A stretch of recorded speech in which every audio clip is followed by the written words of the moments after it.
This is Jason Herbert, and this is A Reckoning. And our guest today is Jillian Forsberg. She's the author of the new book, Rhino Keeper. And you are also the owner of a bridal shop, Jillian. And we know each other. So people listening in now should know that we have history, like a history of history. We do. We do, right? People like it's not like that history, guys. Nobody get your hopes up. I don't have that many history friends. But you want to introduce yourself and tell us like who you are, what you're doing? Yeah. My name is Jillian Forsberg. I live in Wichita, Kansas. The reason that I know Jason is because we were at Wichita State University at the same time. And we would literally sit outside the hallways before class, just like staring into the abyss, like, why am I here? And then we became friends. I know, right? I feel like a lot of people trace you know what I used to do? I used to talk so much shit about Kansas, and then I left Kansas, and then I was like, no, Kansas is the people of Kansas are the nicest people. I swear to God, I'm not making this up because it's not like we've got a market share in Topeka. No, we're so nice. I wasn't born here. It's so true. Yeah, I wasn't born here. I was born in Fort Lauderdale. Did you know that? We're Florida people. I know. And my parents Kansas. were from Kansas, and they moved me back here when I was a child. And I just don't want to live anywhere else. It's easy to live here. It really is. And I like Wichita. Yeah, Wichita's a little different from everywhere else in Kansas, I feel like. Have you ever heard of the Kansas rectangle? I don't that's shaped like a rectangle. I don't know if I know. Well, it is. No, okay. So you know, like the Bermuda Triangle, right? Where people get like lost and stuck in the triangle. That's what happens when people go to Kansas. They get sucked in, and they're like, "Oh wow, the housing prices are really low. Oh, people are so nice." Okay, really funny. Yeah. So my brother-in-law, my sister's husband, she lives in Sacramento. He walked into our house in Wichita the first time we ever met him, and he was like, "Oh, they have money," and I'm like, "No. We don't. No, you're fine. This was like $200,000. Don't worry." He's like, "This is like $1 million plus home in California." I'm like, and that is why we live in Kansas. It's great. No, and like Wichita's legit. Like Wichita's bigger than most people think. It's not a huge town, but it's still 400,000 or 500,000 people in the metro area. It's not tiny. No, like, it's there's not. Stuff. It's actually the largest metro in the state. People think it's Kansas City, but Kansas City, Missouri is blended with that. So, Wichita, for me, I moved here in 2010 to go to grad school. I wanted to seek public history because I wanted to merge my undergrad degree of communication and history. And I thought museums would be a great way to do that. So that's what I did. And it was great. I met so many wonderful people in grad school, and I became a TA, and I had office hours, and it was really cute to help all these undergrads and give a few like 100 level history course lectures. And I graduated. And in the meantime, this is where my bridal store stuff comes in. Just like almost every other person in grad school, I had to have another part-time job to survive. And I had worked in bridal for 3 years at that point. So I walked into every single bridal store in Wichita and was hired on at one. And now I own that store. And people are like, "But how do you use your degree?" And I'm like, well, So for a while, I said I help make people's history by selling them garments that will become a legacy piece later on in their lives. Oh, do you like that? That's cute, right? It's a legacy piece means it just hangs out in the closet. Not for me. Is that what that does? Okay. No, not for me. Okay. So for me, it's like this. So if you ever look back at old family portraits, even if they're in like an antique mall or something, and you see the ones that are kept are usually those momentous occasions in life, right? Like the wedding picture, the graduation, the baby. Well, the wedding picture for me, that's the divorce. That usually isn't photographed. The people dressed up for divorce. All right, go on. Sure, if you're Nicole Kidman. All right. That's fine. All right, go on. All right, we'll talk about divorces. I want to hear about the resales at the store later on. Oh, I can, without giving you too much info. Oh, by the way, I have a new kitten, and so if you hear, I saw that. Yeah, she's really cute. But if you hear chaos, that's what that is. She'll be around. I'll show her at some point. Okay, good. I don't know what she's doing right now, but so for me, like those garments that I help these people into. Think about it this way. Even if you end up divorced from that person or widowed or at a young age or anything like that, is a cataclysmic. Yeah, that's a cataclysmic moment in your life that can set forward generations of people who come from you. Like, even though you're divorced, Jason, you have children who would not have existed without that marriage. And that's pretty impactful for those kids, right? And who knows what's going to come from them. So for me, like the wedding dress piece is like I'm creating a piece of history by helping people plan their future. And then I'm a hoarder. I have all of my family's special garments. I have kept them. I love fashion history. I love knowing that my grandmother wore this dress that I have in the bicentennial parade in Wichita. Mm-hmm. She wore it down the street. Like she sweated in that thing in 1976 when I wasn't even alive yet. I love that. So I have all of these like heirloom pieces. I know. Do you love it? It's never been washed. Go on. So I have all of these things and I keep them. And I'm like, this is what's going to happen with these wedding dresses. I haven't yet had a legacy bride, which means a daughter come in, but I've only been in the industry. This is 18 years coming up. So I've been in the industry 18 years. I've owned the store for a year. And the store's been open for 16. So I've, you know what? I've put my dues in this bridal gown industry, and it feels so good to walk into like a showroom or something. And everyone's like, oh, hey, Jillian. And I took one of my employees to market with me for the first time in Chicago. And she said, it was so astounding that everybody knew who you were. Well, when you've been doing this for so long and you don't look like it, people are bound to remember you. So plus I love making connections with people and continuing forward. But that doesn't mean that I didn't have to fight my way for this. It's tough. This industry is tough. There are lots of stores that don't make it. We've bought out like 7 stores in the past 15 years. And, you know, I did get some razzing from people who were in the history field of saying, why are you doing this? Like, doesn't this seem just like so cheap to you? And I'm like, you know what? I like it. And I can do whatever I want to do, even though I have a master's degree in history. And I do use it because I write historical fiction. But it's been really interesting to see like how that actually goes for people and what they think of what I do for a living. Yeah. Well, I have so many questions for you to get going on this because this is a pod we've been wanting to do for a while. Yeah. First and foremost, I have beef. You've now revealed that I'm divorced, and I was trying to like make sure that everyone knew I was not available. You know what's going to happen now? People will be like, "Oh my God, he's divorced." Oh. He's like 47. I'll just email. No, ladies, this is not going to happen. I'm sorry. It's totally going to happen. He's got Instagram. Okay. I'm retired. Doubtful. Speaking of social media, can I tell you before we get into this? Can I tell you one of my favorite things though? Sure. You became buddies with one of my buddies in history, Lauren Shepherd. Yeah. Who's been on the pod a few different times. She's also a historian. I love making connections. If someone connects me with somebody else, I'm like, oh, we're buddies. If you like the people I like, we're friends. When I realized you two were like friends, I was like, it's like, oh, because she's listening right now. Hey, Lauren. I just love her. Hi, Lauren. She's the best. All right. You brought up a really interesting thing, right? Because as two people who've got a real love of history and we've got these degrees and stuff like that, and I work in the, the real-time job is the Forest Service. I didn't become a teacher or a professor or anything like that, at least not yet or anything. I think that sometimes there's just like, well, what'd you do with history? Like, it's such a snide, and that's, I think it's the thing we really kind of push back against as far as people coming up in the profession as well. It's like, getting a history degree doesn't mean you have to be a professor or a teacher of history, right? I mean, right. There's all these real skill sets that you learn along the way as far as like critical thinking and writing and analysis, right? And research and public speaking. Thank you. And how to make your own decisions based on other people's opinions, which is oftentimes what kids are not taught in like regular textbook history classes.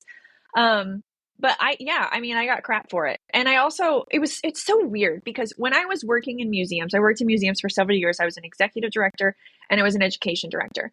I don't even know how to say this without offending people. I got reprimanded for what I wore to work. Absolutely offend people. Oh, okay. Go ahead. I got reprimanded for what I wore to work because it was too feminine. And I was told by a board member that the reason that I was hired was because I had a pretty face and pretty faces get more money in fundraising. Yeah, I think that's the real problem. It sucks. It's like you had a pretty face, and this is a thing that happens. I had the inverse happen when my mom was like, she's like, you should start a podcast because no one wants to look at you. Oh, my dad says this all the time. You got a face made for radio, but you don't. Otherwise, people wouldn't still be watching these podcasts. So that's not correct. I know, right?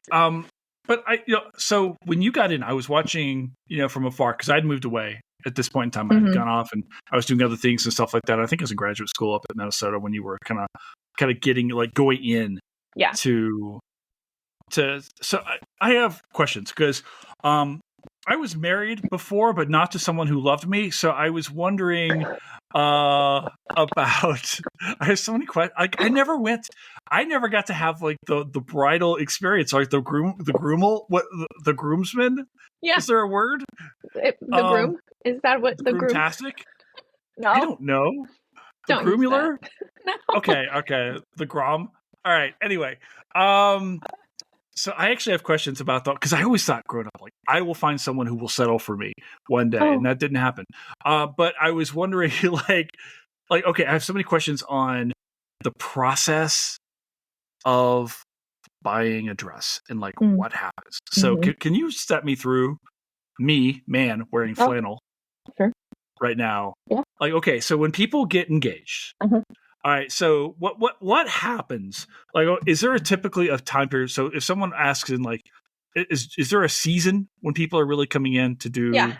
This right now, January through March, first quarter of the year, boom, busy season. That's because everybody got locked and loaded. End of the year, they did, Thanksgiving, Christmas Eve, Christmas Day under the tree, New Year's Eve engagements, all that stuff. So boom, I get slammed the first quarter. And that's pretty normal. There's people who call it different things. I just call it busy season. When they get their dresses, how early are they? Like, how if you get your dress in January, what does that typically mean? Are you getting married in February, or are you getting married? Well, you can. I did have one last weekend whose wedding was in like 3 weeks, but the problem with that is. And this is like kind of different. And a lot of people who are outside of the industry have a difficult time understanding this, but we are not an Amazon quick industry. So everything is handmade. They are made by artisans, usually overseas, and people sometimes have problems with that. But I have to remind them that fabric making, bead making, lace making, all of those things have generations and hundreds of years of skill set, not in America. We do not have the skill set to make those things, but the factory workers, no, we don't. And the factory workers and the seamstresses who make these things overseas have been doing it for a very long time. And when people think things are made overseas in Asia, they forget that literally the history of garment making started there if you want exquisite garments. So a lot of my things are made overseas. There are very few American-made designers. One of the reasons for that is because the costs are just astronomical. So that means that you have to factor in shipping. And so my average lead time right now, if I ordered something today, would probably get here in 4 months. Oh, seriously? 4 months. They're going to make it like for that person. They're not going to start. They don't just have back stock most of the time, just sitting there in a size 10 for this woman. If they do, you're lucky. But no, they will literally start making a dress, but you're not first in line. So to think about that too, like the supply chain, if someone ordered a dress in November, she's ahead of you if you order your dress in January. And so it just all kind of compounds on itself. Plus they have suppliers too. It's all just a supply chain. So if their lace maker needs to make a new batch for them, they have to start all over. Isn't that crazy? Okay. Yeah. Okay. So here's my question. How do you forecast for what size you're going to be? Because I know that, like, there's, at least in the United States, my understanding is that women are under a lot of pressure to be as petite or as form-fitting as they possibly can by the wedding. They want to look good for the photos and such. It's just depends. My seamstress has been having a real problem with Ozempic lately. If you're a woman and you're a size 12 and you lose like 50 pounds, you have to take your dress in like 5 or 6 sizes. But I usually tell people, you modify the dress to fit your body. You do not modify your body to fit a dress. That person who's marrying you is marrying you because they love you and the skin that you wear. Otherwise, they wouldn't have proposed in the first place. So I have a lot of moms, the generation that's older than me and maybe 2 generations older than me, who will say things, I call it the F word. We don't use the F word in this store. Please do not call your daughter fat during this appointment. And you'd be surprised how many times I hear it. Are you serious? I'm dead serious. I've had to pull a mom out into the hallway and say, hi, I need you to compliment your daughter, because every single time that she has come out in a dress, all you've talked about are her fat arms or her fat stomach. And she said, well, if she started to lose weight. And I'm like, nope, we're not doing it. I literally had to challenge this mother. So she comes out in the next dress. I wish this were a false story. And her mom literally said to her, I was told I have to say something nice to you, but I don't have anything nice to say. Wow. Okay. Some family needs therapy. Guess who got a 1-star review on Google because of that? Oh, for reals, huh? Oh, yeah.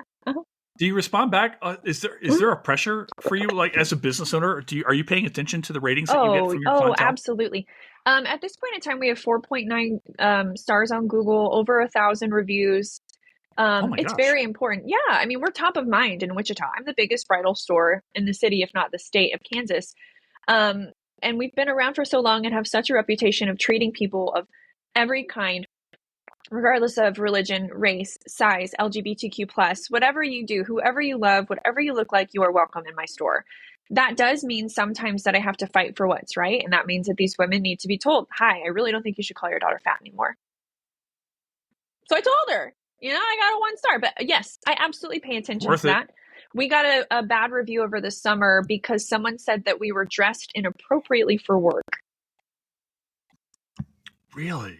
And I said, we are a women-driven force who expresses ourselves creatively through clothing. And I can apologize for other things in this review that you've left, but I will not apologize for us expressing ourselves through fashion.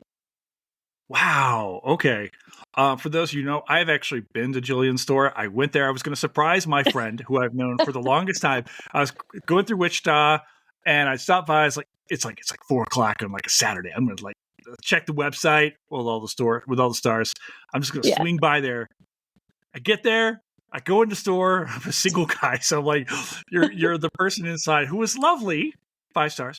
Thank you. She's like, what are you doing here, strange human? I was like, where's my friend? And you weren't there. So I wasn't there.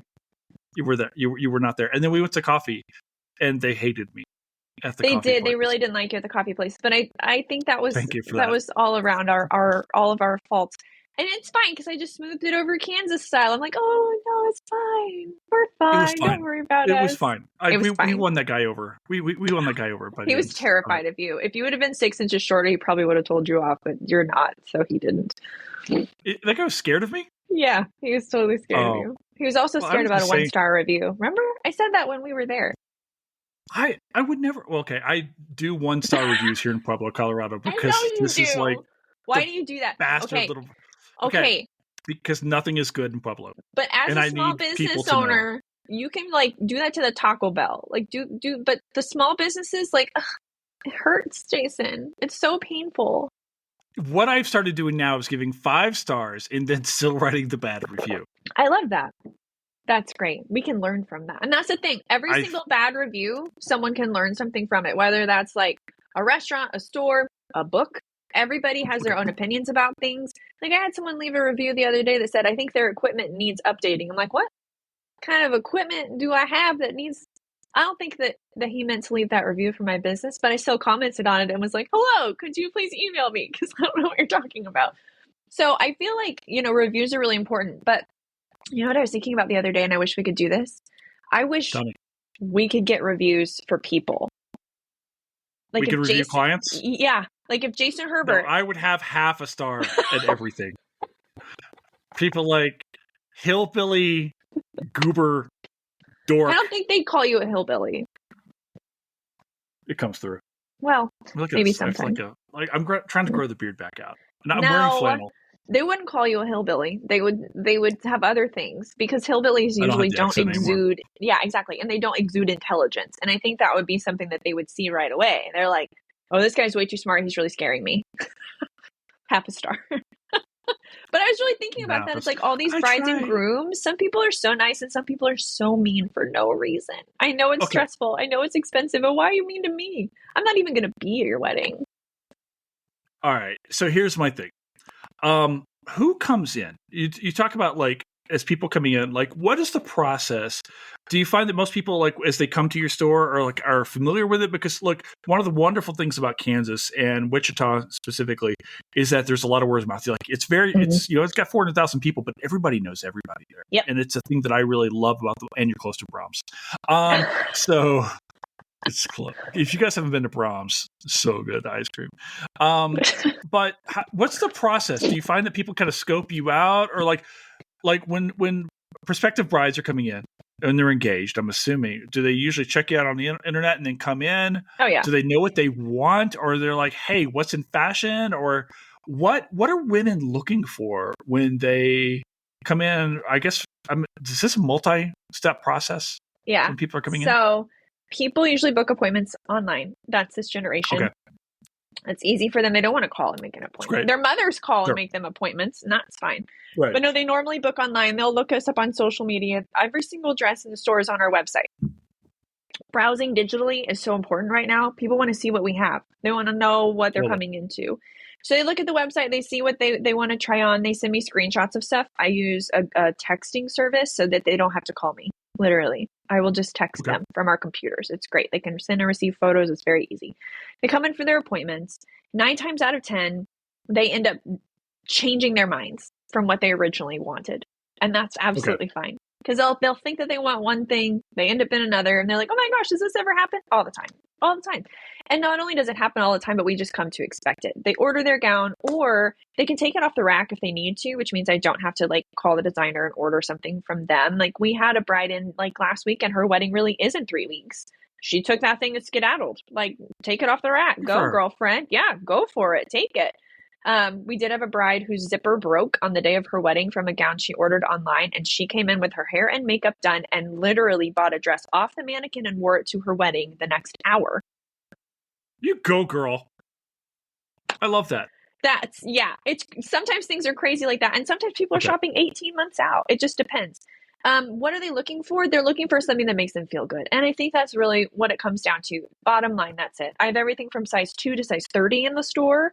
We serve all kinds of brides, and it really just depends on what makes them feel the best. I wouldn't say that people think that's like, oh, spring 2025 collection, so there's going to be like florals, florals for spring, groundbreaking. No, it's actually trending that they forecast it for like 2 years.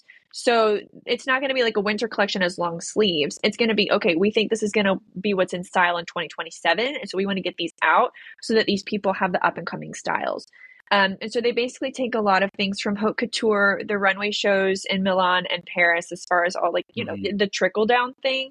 That's 2 references, by the way, from Devil Wears Prada. So all of the trickle down comes into bridal first from red carpets and things like that. And then the designers sketch, like after the Golden Globes and Oscars and all of those things, they will literally take inspiration from all of those gowns with the fabrics, the textures, the colors, and they will make bridal gowns that are adjacent to those. So it's really an interesting process for me to watch how that funnel works. But the brides that I see are usually about 6 months behind the trends. So I have to be really careful with what I buy. That's one thing about Kansas is that we're not the most stylish humans. Actually, I read a report several years ago in Vogue that said we are the last major city in the United States that doesn't have a high-end retailer. That's fine. Well, you chop liver? That's what I'm thinking. Well, high-end retail for like casual wear. Okay. So what happens? Sometimes women get pregnant on the way to the altar. They do. Yep. Right? Or sometimes, like, are there dresses that, like, do women come out and say, hey, I'm already expecting, I need something that will accommodate? Jason, I get dressing room confessions. Ooh. Okay. They're like, I feel like I should tell you that I'm 6 weeks pregnant right now. No one out there knows. My mom doesn't know. And I'm like, what are you talking about? Okay, let's start there because I want Bridezilla stuff, and now you brought up dressing room confessions, and first of all, that needs to be a podcast right there, like that. People would know it was me. No, okay. Can you share stuff without giving away like the person? Like, can you give us some anonymous? Yeah, I want some this year. Like, okay. What have you heard? So that one, I've had that probably 5 or 6 times where the bride's pregnant and no one out there knows, and all of a sudden I'm this huge secret keeper, and I'm like, crap. Hi, stranger. I'm about to pay. I'm gonna. Yeah. Okay. Well, I'm like, well, we're just gonna order this size for you. Like, wink, wink. Like 3 sizes bigger. That's fine. Thanksgiving's coming up. Right. Sure. It's not a big deal, right? I'm just gonna keep the secret that no one else knows. Thank you for investing your. No one will find out. No one's gonna notice at all. Other dressing room confessions. Well, this is actually a really. Should I tell this story? I should tell this story. Yes. I've never told this story. Tell the story. Tell the story right now. Okay, so once upon a time, I had a walk-in bride. And that walk-in bride was like, I'm looking for this. My wedding is this time. And she was with her fiance, and that's fine. So we get into the dressing room together, and I have like something that I think she's going to like. And she's acting a little bit funny. I'm like, what's going on with her? And, I always help brides into the gown. First of all, it's really difficult to do. Like, you don't know what the back of this thing looks like. They have trains. They're heavy. You literally can't do it by yourself. And I'm helping her into the gown, and she has a swastika tattoo. That On was her, not going where I thought it no, would. it's on her butt cheek, and she's wearing a bright red thong. And I'm like, this is making me so uncomfortable. Not the underwear part. I don't care what underwear you wear, but I could I'm not sure you've seen all believe. the parts. Oh, nothing surprises me. And people are always like trying to hide themselves. I'm like, baby doll, you ain't got nothing I ain't seen. And every time that I say that to someone, baby doll, you cannot believe the things that I've seen. That's always where my mind goes. A swastika tattoo, Jason, in Wichita, wow. Kansas. Wow. I was so like disheartened. It was so sad to me. Of course, I didn't say anything. She was uncomfortable, and I know that now why. She knows why, right? Yeah. I honestly wonder whatever happened to her and if she's okay. That's not something you get lightly. Like, that's permanent. No. Let's hope she had a change of consciousness. I really hope so. That was probably 10 years ago, dude. Oh my gosh! All right, tell give me some other dish here. Do you have women are like, I'm marrying this guy, but I'm in love with his brother or his sister? No, but I did have. Nothing. I've had several catfish brides. Oh, I had this sweet in her 50s older bride. She books an appointment. She comes in alone, which is not super unusual, but I would say it's like maybe 1 in 100 that come in completely alone. And she's like, "This is my fiance." And it's a picture of like a regular looking man, and I'm like, he's okay, interesting. And she said, I met him, but he was going to be here this weekend to come shopping with me, but his mother had a heart attack and she lives in Jamaica, and so he had to go there instead, and like the plane ticket couldn't get transferred. And I'm like, this is interesting. She didn't buy a dress that day, and I followed up with her, and she came back in and she goes, I have something that I need to tell you. That's not a real person I was talking to. That's awful. That's terrible. It's terrible. I said, I'm so glad you didn't buy anything from me. You do not need to apologize. She said, well, I feel like I wasted your time. I said, sweetheart. Baby doll. You can't believe the things I've seen. Like, it's so sad. You sound like a war veteran. You sound like you were in the trenches in like Verdun in 1916. I saw the Germans come across no man's land, and I had to help one of them into a dress. Is this a thing where women come in? I see this online, and I'm so completely out of it. I'm not. I asked my kid earlier to tell his mom that I had Riz, and he laughed at me. My 12-year-old laughed. I am not hip. I don't either. I'm an old. But what I want to know is, like, do women come in with, like, is this like a thing where women come in all together? They do the bridal parties, and do people like drink and stuff? Is that what I've seen too online? So hold on now. Here we're in Kansas, so there's liquor laws in this state, boy. So no, you cannot have an open container inside a public building that does not have a liquor license or a locked door. So there are bridal stores that serve champagne in the city, and I'm like, nah, I'm not dealing with it. Plus, I don't drink, and so it would be really awkward for me to have. I have had drunk people in my store before. Actually, another really fun one. This bride gets into the dressing room. I swear it was like the same year as the swastika tattoo. And she like rummages around her purse for a minute, like, what you doing, girlfriend? And she pulls out a Natty Light and just cracks it like, it's been a rough day. And I was like, you know what? You do whatever you need to do as a tall boy of Natty Light. I'm like, okay. You're just I'm not even gonna say a word to you. You just do whatever you want to do. But yes, we have a special room that they can book that seats up to 12 people. That's a lot. Okay. I have had a party of 15 before, and they sat on the floor because there was not enough chairs for them. Okay. Are there situations? Do the fiancés ever come with them? Yeah, that's my favorite actually, because the fiancés really. Oh yeah, they're usually like so starry-eyed. They're like, you're so beautiful, and I'm like, they're so cute. And he's like, I really like that one on you, and she's like, I really like this one too. And it's just like this little moment. It's so cute. There's usually never any like controlling vibes about that at all for me. It's usually and usually my brides now are like, this is my best friend. I literally share everything with him. I don't know how I'm going to keep this secret from this person. So there's really not very many secrets you have to keep from your spouse for the rest of your life. They're going to know everything about you. So that's normally the case. But we did have one, oh my gosh, probably 12 or so years ago. He saw a picture of the bride's dress, did not like it, and made her choose a new one. Oh no. Well, that was icky. I didn't like that. Like, you know what, dude? You're not wearing it. It's not your dress, buddy. that kind of segues into my next question. Do you have situations where you're like, yeah, this couple ain't gonna make it? Like she's gonna be back with a better guy later I've on. had We're gonna sell a better dress. I've had a 4P. What?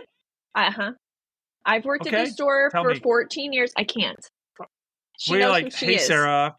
Okay. Well, if her name is Sarah, I'm gonna be like, that's awesome. No, it's not. It's not. But she's a wonderful human, and 2 of the engagements just didn't work, and the other one was a marriage, and the other one was a marriage, and that's 15 years spread apart. So you know what? 2 marriages in 15 years and 4 engagement. You do you. She knows who she is. I love her. You come back again. Like, yeah, she comes back in. You're like, I know what you like. Like, this time around, we're gonna find something. Do you like this time? We're gonna get something. One of my best friends has been married 3 times, and I have not been his best man at any of the weddings at all. Well, is that why he's been married 3 times? He needed your blessing. Well, probably. Like, and I love it's Ed and Michelle. Like, and I love Michelle so much. In fact, one of the fun things I got to do was I was flying home to Florida, and Ed wasn't available, so I got to go do the food tasting with Michelle. That's the best part. The food and the cake tasting. Bro. I've known Ed since like 2000, so I know what this man likes. It's steak and I got you, bro. Don't worry. And I got to. I always wanted to do the things. I never got to have the wedding, Jillian. So I was like, fine, let's go, Michelle, you and me. But so he got married the first time before I knew him. And the second time he married a crazy woman. And then the third time, his older son was his best man. But I was there. And actually, it was that wedding when I got my very first tattoo, the pirate thing, which we should talk about. So I designated myself not as best man, but as Alpha Pal. Alpha Pal. That's who I was. I was Alpha Pal. So I have a point of sale system where people register their roles. So I'm going to put Alpha Pal as a new role just for you. Alpha Pal's good. It's best man adjacent is what it is. So there.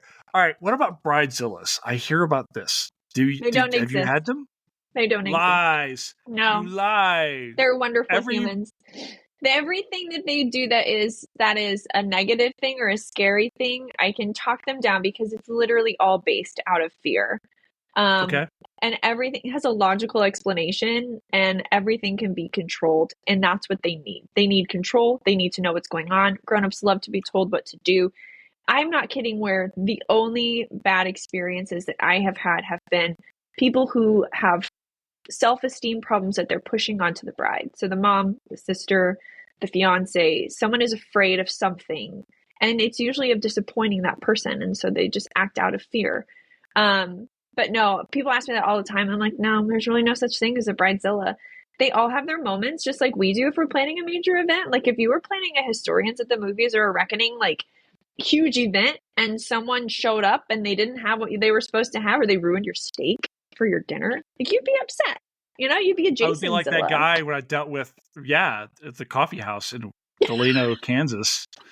They're like, hey, where's the fucking sugar, dude?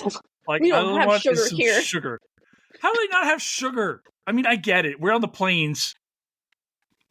And that's the thing I have to deal with out here in Colorado. People don't understand that east of the Rockies on the Front Range is just Western Kansas. It just is. The food is just as bad, but the people are nowhere near as good. It's true. Okay.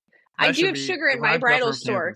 So next time we go have coffee, I'll bring my little sugar cubes over to that coffee shop for you, and you can just stare at him the entire time that you're putting 18 sugar cubes into your tiny coffee. Yes? I just want to hang out at the bridal store, be like, hey, like, I don't know. That has to be such a feminine space. Like, I just imagine these places as inherently non-masculine spaces. Yes and no, because of my employees and the way that we talk to each other and how many curse words come out of our mouths on a daily basis. Baby doll's and the kind one of stuff. Them, right? Oh, yeah. We also have to like throw boxes around, and there's lots of heavy lifting involved. And sometimes I'm like, it's a pants day. Y'all better be wearing pants. We got stuff to do. Like, I hauled 150 gowns down a flight of stairs. It's 13 stairs all the way down, all the way up to the apartments that I rent for storage. And each of those gowns weighs about 5 to 10 pounds a piece. So if you do the math, that's a lot of heavy lifting for me In one afternoon, I take them all down. I take them all the back up.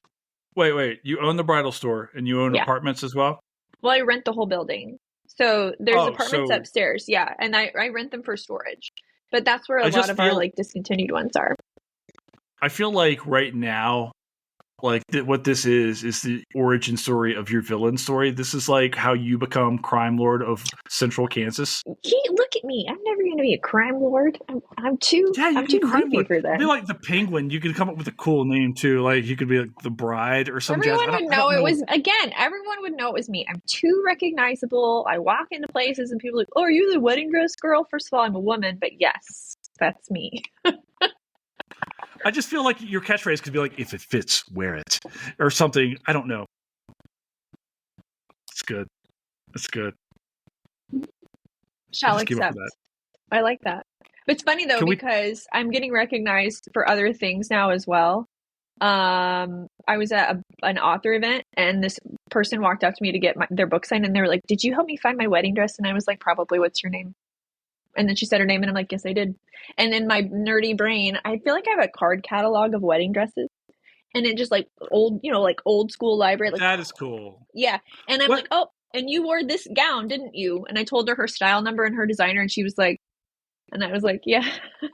I just remember. What happens to a wedding dress?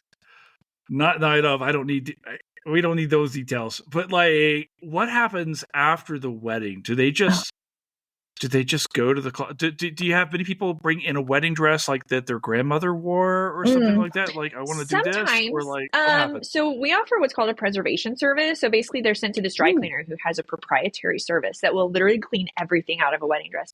Jason, one time I had a bride come in. Sorry. Listen, this story's crazy. No, wait, this story's crazy. This bride comes in. Actually, her mother comes in with her wedding dress in a trash bag. And she's like in tears. And it's the Monday after her wedding. And I said, what's going on? We don't see wedding dresses in trash bags very often. The bride got in a car crash. On the way from the reception to her hotel, she had a head wound and she just filled the entire bodice of her gown with blood. The hospital staff had to cut it off of her and they threw it in the trash. Her mother retrieves the gown and brings it to me. And there's actually a before and after picture of this on the preservation company's website. It was so crazy. That thing was black with blood. Not kidding. It was insane. I called the preservation company because I'm like, first of all, this is a biohazard. I don't know what to do. So they actually had a specific instructions for me to like, don't handle without gloves, like all these things, put a biohazard sticker that we provide for you on the outside of the box when you ship it. And I said, what do you do? Like, how are you going to get all this blood out? Like, this is a lot. And they said, we have a special proprietary enzyme that eats blood. And I said, of course you do, because that makes total sense. So 6 weeks later, the bride calls me and the gown was pristine. They delivered it back to her in like this gorgeous little shadow box, not a drop of blood. They repaired where the hospital literally cut it off of her with scissors. It was incredible. And I just talk about that because it's just a reminder, A, nothing is perfect on your wedding day, but B, these garments are so important to people. That was like the best and worst day of her life, like all wrapped into one. And she thought, oh, my wedding dress is literally trash. The hospital staff cut it off of me and threw it away. That's how much they cared about it. But the bridal industry came together and repaired it. Yeah, she pulled that thing out in the hospital. Come on, girl. Yeah, it was incredible. That picture's insane, though. Oof, it was so gnarly, dude. I'll never forget that as long as I live. So yeah, they bring them back to me. Normally it's like wine and pizza sauce and stuff. It's not really blood that often. Grass stains, twigs. Actually, Kansas Italians bleed in pasta, so there's that. Well, there you go. They have an enzyme for that, apparently. Apparently so. I feel like it works in the John Wick universe where there's just like the guy comes over to clean off like all the people. Have you been moved to tears watching these clients, these customers? All the time. This one's gonna make me cry. I had a bride back in like July or August. Her name was Sarah. And Sarah came in and she had a bad experience elsewhere. She was plus size. She hadn't found anything that she was looking for. She told me what she was looking for. It was very specific. Long sleeves, a blush pink color, sparkly, a modest neckline, a higher back. And she gave me her budget and her wedding date. And I just was like, I have exactly your dress. And I did. And it was the first one I put on her. And she was like, why does this fit me perfectly? And I just see the goosebumps just ripple up her spine. And I'm like, because it was waiting for you, Sarah. So she goes out, and her party had been like traipsing around Wichita all day with her. They're all wearing these cute little sashes, and Sarah's got a tiara. Whoa. And she comes out, and I fluff her train, and I put a veil on her, and everyone in the party is just like, yep, that's it, isn't it? And she said, this is it. This is the dress that I was supposed to get married in. And she bought it, and she took it, and she left me a brilliant, beautiful, shining review. And I messaged back, and I added her as a friend on Facebook because I just felt so connected to her in that moment. And I was just so joyful to have that with her. And a few days after Thanksgiving, Sarah passed away in her sleep. And, you know, part of me thinks I was supposed to have that moment with her so that she could feel so good. She didn't get to wear it. God, it's like so much humanness comes through. How could I have known that that person that I hugged and took a picture with my say yes to the dress sign was literally going to die 3 months later? Like, what are the odds? You know?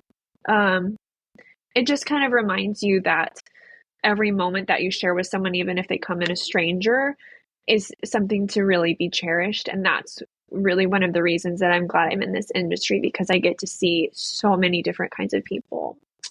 I will just never forget that. One of these days, Jason, I'm going to gather stories from around the country of bridal store owners who have incredible stories to tell. I have at least 2 or 3 more like that are just like weepers. And I'm going to write a little anthology. It'll be like Chicken Soup for the Bridal Owner's Soul or something. But yeah, man, you see all kinds of things, and some of them are joyful and some of them are just devastating. So I just feel like you kicked all of us in the gut just now. And I was like, oh, this is wonderful. Oh, Sarah, you went to the wet. You went to the wet. Oh. Yeah, okay, I'm going to need a minute. Unfortunately, I don't have feelings because I'm a man, but you know, well, that's true. I'm wearing flannel. I chop trees down, things of that nature. You mentioned writing an anthology. I want to use that as my segue of the night and talk about the Rhino Keeper, because now you have created for yourself, and this, as your friend, has been such a joy to watch, and at times painful when you were going through the process of rejection, because every great author has these stories of like trying to find your press or find the voice inside the book and things like that. I want to talk about your career now, writing historical fiction. And I remember watching you start talking about rhinos on Instagram. I was like, what is she doing? Why? She should be talking about turtles. Where's my turtle book? Can we talk about your first, because you're like I saw that you're already into like book 3 now. Yeah. But let's talk about Rhino Keeper to start with. And can we talk about where this come from, this need? Because it felt like to me watching that this was like a need for you to express yourself in this. Can we talk about what this first book is, how this came to be, and what this experience of writing historical fiction has become for you? Mm-hmm. It's been the balance of my life. I live in Kansas. I run a bridal store. I am a mother. I am a wife. I am a pet owner. My kitten is staring at me right now. And I have a master's degree in history and a wildly curious and intelligent mind. In fact, this is really cute. I found my IQ test report from 7th grade, and I have an IQ of 145, and my husband was like, fake news. Listen, I have been hyper reading my entire life. In middle school, I read a book a day, and I just absorbed everything. My brain is constantly working. I'm extremely curious. I have all these questions. You should have seen me in trig in high school. I was like, why? Who came up with this? Why did we do this? Where did this come from? Blah, blah, blah, blah, blah. And my trig teacher's like, stop. So this history part of my brain has always been there. I just didn't know how to funnel it. And when I went into museums, obviously it didn't work out for me. And I think part of it was because everything's dead and there's no emotion behind the artifacts that are there unless I create that for people in words. And I actually realized that when I was giving tours, especially in the Egyptian mummy section, when I had to remind people these mummies are not gross, this is someone's daughter. So helping people connect to the past has always been a passion of mine. Not necessarily through like classes or tests, but through realizing that the human emotions that we share today, like literally why I'm like wiping my eyes about my bride, is because those are things that continue through time. And I came across, I'm going to Harry Potter you, I came across a rare bit of magic. I came across a very obscure history of the first animal celebrity.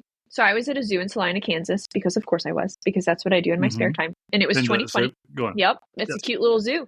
The first animal they ever had there, Jason, wasn't like a goat or anything like normal Kansas stuff. It was a rhino. It was a greater one-horned Indian rhino named Joya. He died in like 2021, I think. And he weighed like 6,000 pounds and he was massive. And I'd never seen an Indian rhino before. And being the nerd that I am with my wildly curious brain, I Googled him immediately. I said, what is this? And why have I never seen this? And why does it look like Albert Durer's rhino, which you can kind of see behind me a little bit? So, and my husband was like, what are you talking about? What is Durer's rhino? Well, Albert Durer, of course, is my favorite 16th century artist, because everyone should have a favorite 16th century artist, and he is mine. So I showed him and he's like, they don't look anything like that. Well, exactly. Oh, by the way, I thought I would rebel today and wear my VOC coin just for you. So, thank you for that. Albert Durer made this incredible rhino print in the 1500s. It was 1515 when he made it, and it was totally wrong.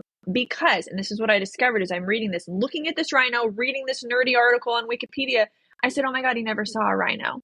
Why? Because that rhino died in a shipwreck off the coast of Portugal. It never made it. It drowned? It drowned. Here's the thing. Indian rhinos can swim. They'd chained its feet together to control it in the 6-month sea voyage that it would have taken because the Suez Canal didn't exist yet, right? I know, sad face. But here's the thing. That became the first viral image. It was reprinted thousands and thousands of times because people were just enamored with it. And it's such a strong piece of art. So 200 years later, this Dutch sea captain named Douwe van der Meer decides that he is going to take a baby Indian rhino around the Horn of Africa on a 6-month sea voyage and tour her around Europe for 18 years. That is what I discovered that day in the zoo in that Wikipedia article. Do you know how immediately enamored I was with this story? It was bonkers. I said, why? Why did he do this? There's no journal. There's no primary records from him. There's VOC records. There's art of the rhino. That's it. Trust and believe. If I had an Indian rhino in my possession for 18 years, I probably would have written a journal or two, maybe just a couple. I would have committed crimes. He pretty much did. He became a baron. Why did he become a baron? Just because he owned a rhino? How is that fair? I feel like I know this man. Go on. Right. He literally became almost like a P.T. Barnum who didn't do creepy things. His entire life was spent from the age of 35 until whatever 35 plus 18 is. I didn't do well on trig. For him to take this rhino around to all the royals, all the cities, all the villages. You pay 2 pennies to see her. You feed her. That's his life. After she died in London in 1758, he disappeared from the historical record until his own death in 1775. Why? Why did he not get another menagerie animal? Why didn't he continue with these things? It didn't make any sense to me. And the only thing that made sense after talking to rhino keepers, and the only expert in the world, in my opinion, on Clara the rhino herself, her name is Glennis Ridley. She's a professor at the University of Kentucky. Hello. She's, and I agree, and all of the rhino keepers that are now that I've talked to agree that they must have been bonded to each other. And rhinos are a lot like dogs. They're kind of like dogs and horses mixed together, but they're not as intelligent. They know their names. They can follow simple commands. They know people. They know me. Like I can go to the rhino at the zoo, the Sedgwick County Zoo now. And if I walk up to the rhino's pen and I call out the rhino's name, his name is KJ, he will come right over to me because he thinks I have watermelon. I usually don't, but sometimes I do. They are remarkable creatures who are highly misunderstood. And I was thinking about this story for about 1.5 years before I started writing this book, but I just couldn't let it go. I have no rhino experience. I do have a lot of 18th century research experience because that's what my master's thesis is on.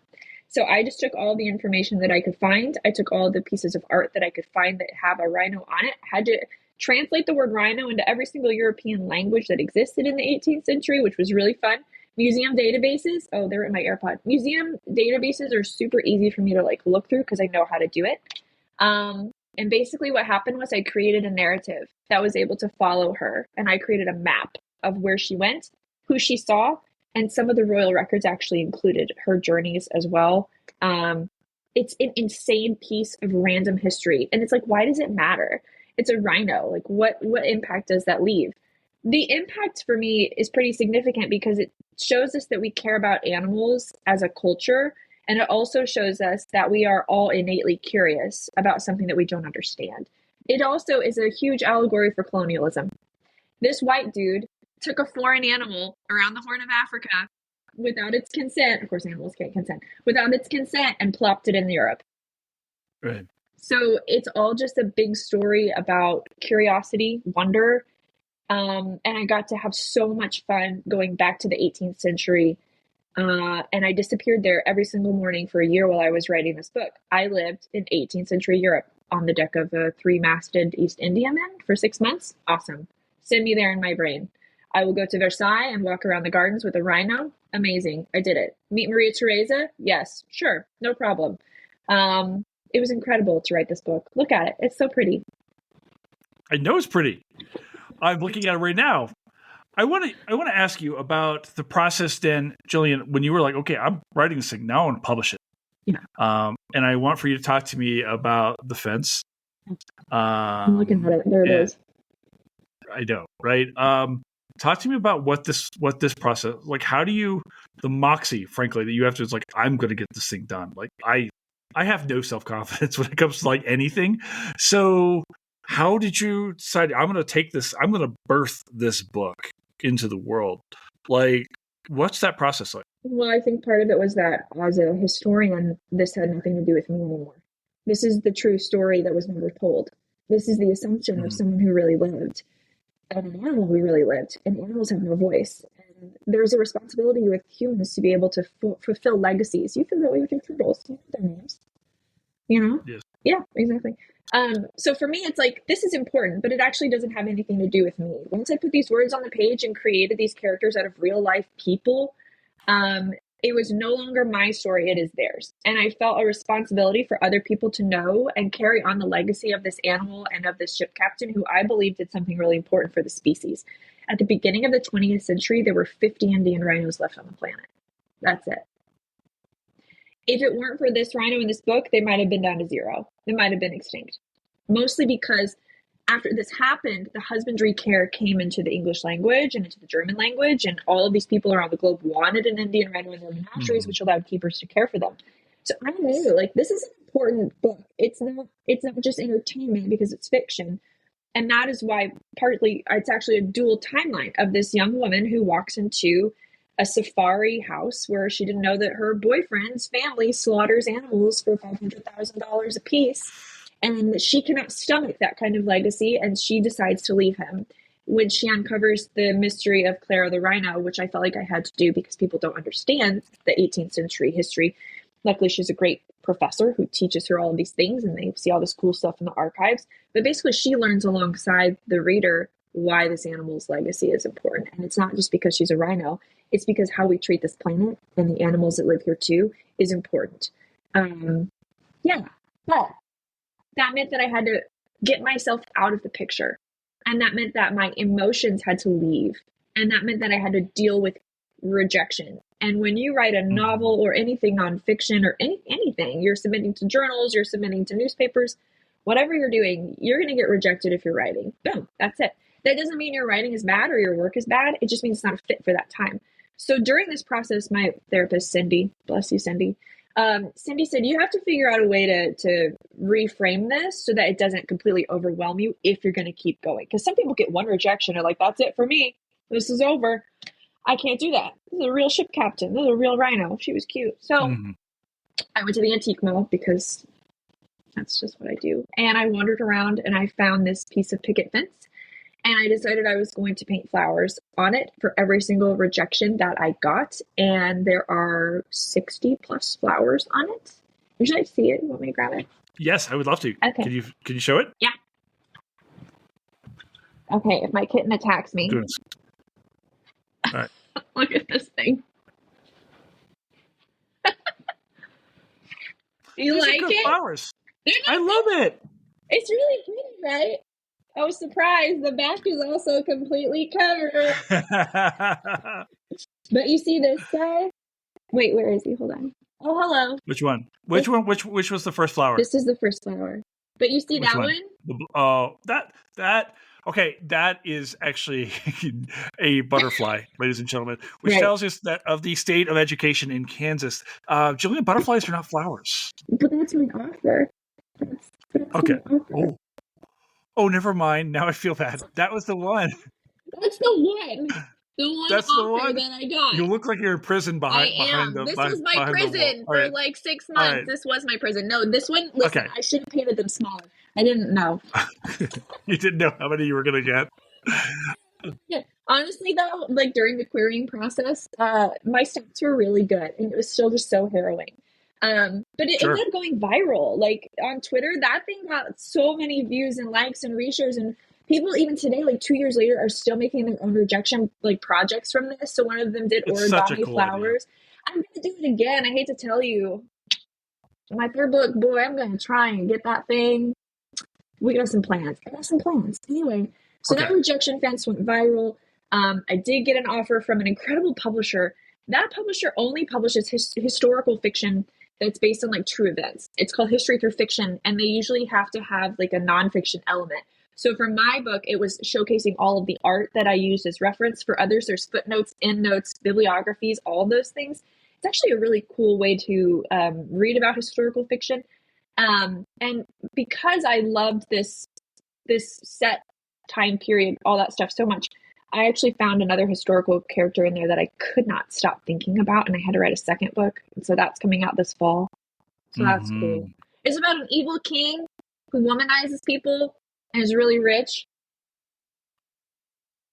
Okay. You know. Not relevant. No, all right.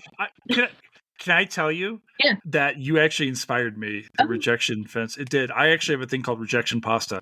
And for every time that I get turned down professionally or personally, I just make pasta. And that's why I weigh 675 pounds.